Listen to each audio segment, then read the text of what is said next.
Respecto a la pregunta también del multiverso, aquí la gente mencionaba, ¿cuál es la motivación que tienen para esta semana? Algunos dicen continuar ayudando a las familias damnificadas frente a este mal tiempo, porque es importante, obviamente, apoyarnos y también queremos relevar el trabajo de las distintas organizaciones sociales, ambientales y sobre todo también a las juntas de vecinos que cumplen un rol fundamental, a los dirigentes sociales también que canalizan toda la información de sus vecinos, a los municipios, que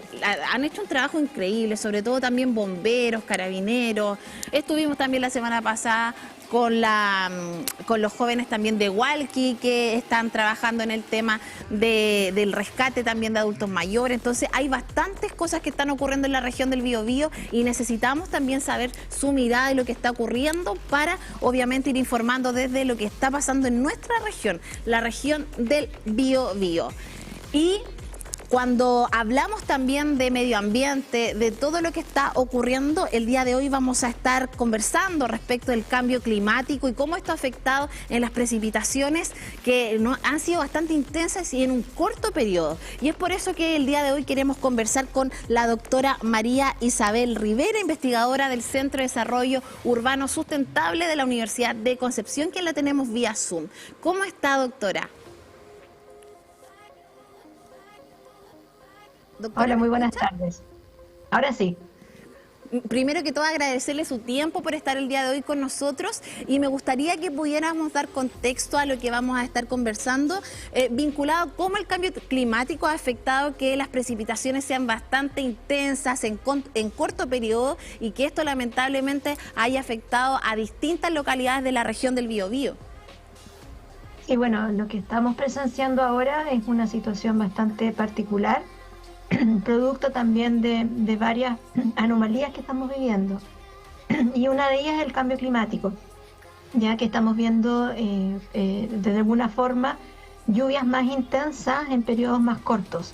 ya que probablemente antiguamente no habían este tipo de fenómenos en el sentido de que teníamos gran cantidad de agua que cae en el territorio, ¿no es cierto?, pero en periodos muy cortos. ¿Ya? Y por eso la gente se asombra también del tema de las inundaciones, que antiguamente a lo mejor uno decía, las calles no se llenan como se llenan ahora, o se inundan como se llenan ahora.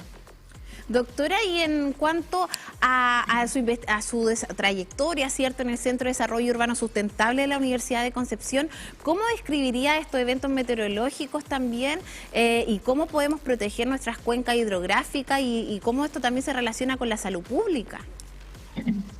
Mira, hay varias preguntas ahí dentro de la misma pregunta. La primera,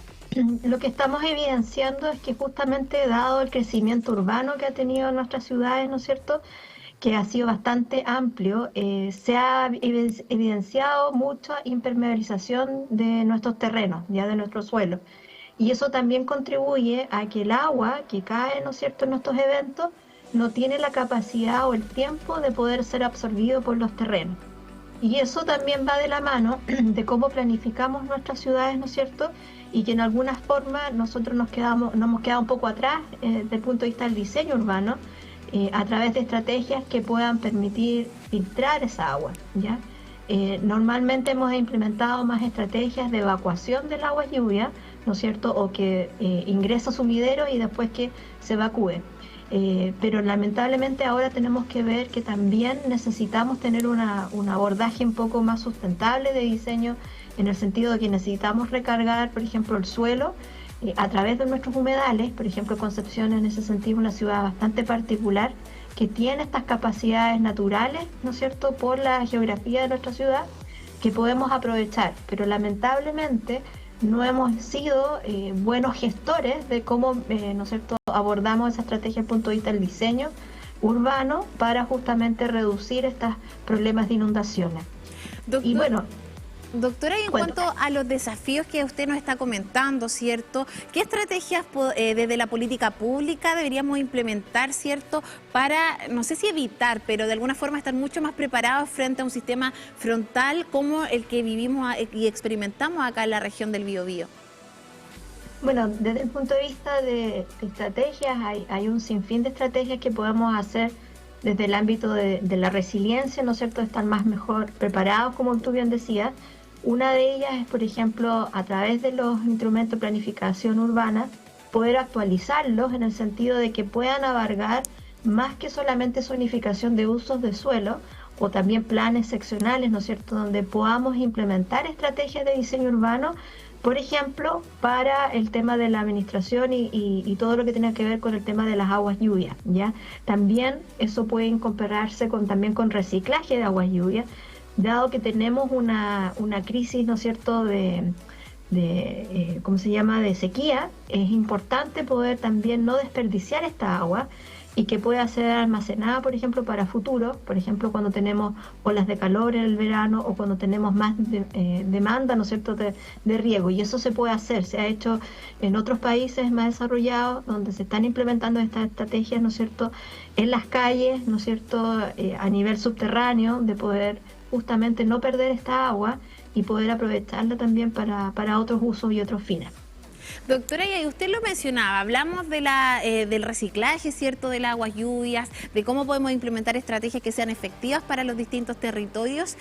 pero también este sistema frontal obviamente ha generado bastante humedad, ¿cierto?, en todas nuestras localidades. ¿Cómo eso también se refleja, ¿cierto?, en los agricultores también, en todo lo que ellos han vivido? Sí, bueno, desde el punto de vista de, bueno, ahí también hay problemas desde el punto de vista de cómo gestionamos, ¿no es cierto?, el acceso al agua, y en este caso, en estos eventos tan extremos, que también ellos se han visto bastante dañados, ¿no es cierto?, con sus productos de la agricultura. Y desde el punto de vista de la humedad, bueno, lo vemos también a nivel urbano, por ejemplo, en las viviendas que han sido dañadas, sobre todo las que están en condiciones bastante extremas, donde han tenido que sufrir inundaciones, ¿no es cierto? Eso va a conllevar un montón de problemas que las familias van a tener que de alguna forma empezar a resolver a partir de sus propias estrategias, por ejemplo, de ir secando los productos o la envolvente de sus casas para justamente evitar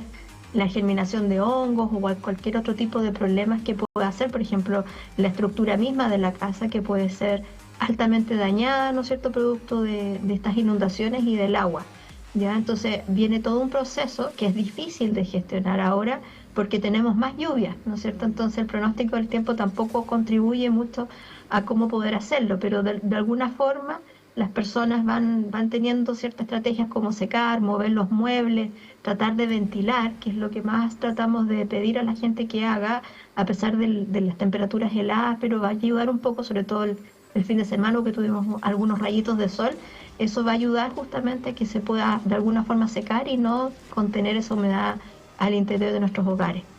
Doctora, y por parte del Centro de Desarrollo Urbano Sustentable de la Universidad de Concepción, ¿cuál ha sido el análisis también por parte de ustedes respecto a lo que estamos viviendo actualmente como región del Biobío y también región del Ñuble? Bueno, desde el punto de vista de nosotros, lo que hemos estado estudiando, y bueno, y que se han hecho varios documentos de política pública a nivel nacional, incluso han salido algunos documentos de estrategia, justamente de cómo de alguna forma tener mejores respuestas de nuestras ciudades justamente al cambio climático. Han salido algunos documentos que pueden ser implementados a nivel municipal, ya que han sido publicaciones justamente que hemos ayudado de ver estrategias que se puedan hacer, ya. Y por otra parte, de cómo estos temas también tienen que estar, ¿no es cierto?, más presentes en los nuevos instrumentos que se están haciendo. De hecho, hay participación de algunos investigadores nuestros del centro justamente en los planes, ¿no es cierto?, de planes, por ejemplo, para mitigar el cambio climático, ¿no es cierto?, el plan de acción de cambio climático que se está desarrollando en la región del Biobío, ¿ya? Y también, por ejemplo, de actualización al plan regulador, ¿no es cierto?, metropolitano. Por lo tanto, todas estas estrategias de alguna forma se están tratando de decantar de alguna forma en los instrumentos, y también eso implica actualización y modernización de estos para que podamos ser más capaces de enfrentar, ¿no es cierto?, en el largo plazo. Doctora, y de hecho ustedes también como centro, ¿cierto?, desarrollan bastante investigación y generan bastante conocimiento desde la infraestructura urbana, de cómo el sistema frontal, ¿cierto?, ha afectado todo lo que, el punto de vista también de la infraestructura. ¿Qué medidas se pueden trabajar considerando que la academia, los gobiernos, ¿cierto?, y sobre todo la comunidad cumplen un rol fundamental en este trabajo en conjunto? Sí, bueno, yo creo que es súper importante lo que tú estás mencionando, la articulación. Creo que se están dando muchas instancias ahora bonitas de articular la academia, ¿no es cierto?, con el ámbito público y también con todo el proceso que viene de participación que tiene la ciudadanía, de alguna forma comunicar estos entendimientos y conceptos que se están haciendo hoy en día. La comunidad y la ciudadanía está mucho más proactiva, está mucho más, tiene un mejor entendimiento de las problemáticas que está viviendo en su ciudad, y eso también la hace más, ¿no es cierto?, empoderada en estos ámbitos. Pero creo que es fundamental, justamente como tú decías, que exista más articulación desde el punto de vista de cómo nosotros como investigadores podemos contribuir a la política pública, que es lo que estamos tratando de hacer a través del centro, ¿no es cierto?, a través de instrumentos que puedan ser de uso público, ¿no es cierto?, de alguna forma mostrar nuestras investigaciones para que esto sirva como una herramienta que pueda contribuir a, ¿no es cierto?, a las comunidades que no tienen esos recursos justamente para hacer esas investigaciones, y que también, ¿no es cierto?, puedan implementar y adaptarse a estos fenómenos. Y desde ese punto de vista comunitario, ¿cierto? A nosotros nos llegan constantemente muchos mensajes de distintos vecinos de acá de la región y que nos han ido contando sus testimonios, sus historias de lo que han vivido con este sistema frontal. ¿Cómo podemos construir una ciudad mucho más sustentable, sostenible y sobre todo con un enfoque desde la gestión del agua? Mira, creo que es un elemento muy interesante que yo creo que tiene que ser transversal, ya que donde la participación de las comunidades es vital, así como también la participación de las investigaciones y la academia pueda servir como un motor también para poder generar esos nexos y generar esa vinculación con el medio, y así también desde los organismos y las instituciones públicas. Ya creo que hay un acercamiento mucho más fluido en términos de la conexión con la academia, ¿no es cierto?, justamente para poder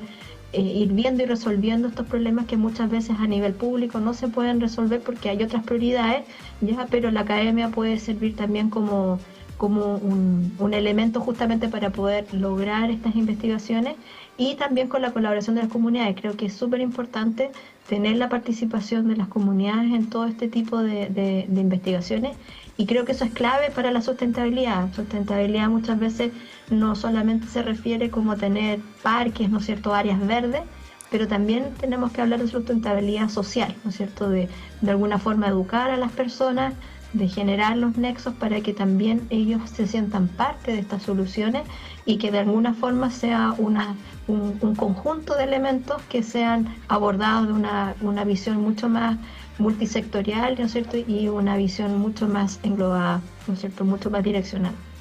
Doctora, y también cuando hablamos de obviamente, de desarrollo, ¿cierto?, sustentable, sostenible, la tecnología aquí cumple un rol fundamental. Y muchos de los meteorólogos mencionaban también que, por ejemplo, faltaba el tema de radares meteorológicos en nuestro país. ¿Cómo ve la aplicación de la tecnología en estos temas que afectan obviamente en estos desastres naturales? Mira, yo creo que es súper importante, y es algo que estamos evidenciando ya hace muchos años en Chile, es necesariamente tener más monitoreo. Y justamente para poder predecir o para, por ejemplo, tener mejores modelos, en el caso puntual, por ejemplo, ahora del clima, ¿ya?, y de las condiciones climáticas que vamos a tener, es importantísimo tener más estaciones de monitoreo que nos puedan ayudar a planificar mejor, ¿no es cierto?, y de alguna forma anteponernos a tener modelos mucho más robustos que nos puedan decir exactamente lo que puede ocurrir. Y eso ya, esa tecnología existe. Pero lo que falta es la implementación, por ejemplo, en nuestro país, de expandir más estaciones y generar más, ¿no es cierto?, recaudación de datos. Gran parte de las limitaciones que nos vemos en Chile es que justamente hay poca información en el sentido de recolección de datos. Y eso es un gran elemento que necesitamos, no solamente, por ejemplo, para este evento como las lluvias, sino que para un sinfín de otros ámbitos cuando hablamos de la sustentabilidad. Ya tenemos olas de calor, por ejemplo, en el verano, tenemos también eventos, por ejemplo, de vientos que también pueden generar, o sequías, ¿no es cierto?, como la que estamos viviendo también. Y también, ¿no es cierto?, desde el punto de vista de cómo vamos viendo el crecimiento de la ciudad en sí. Y eso también requiere, por ejemplo, calidad del aire, que es un tema de lo que yo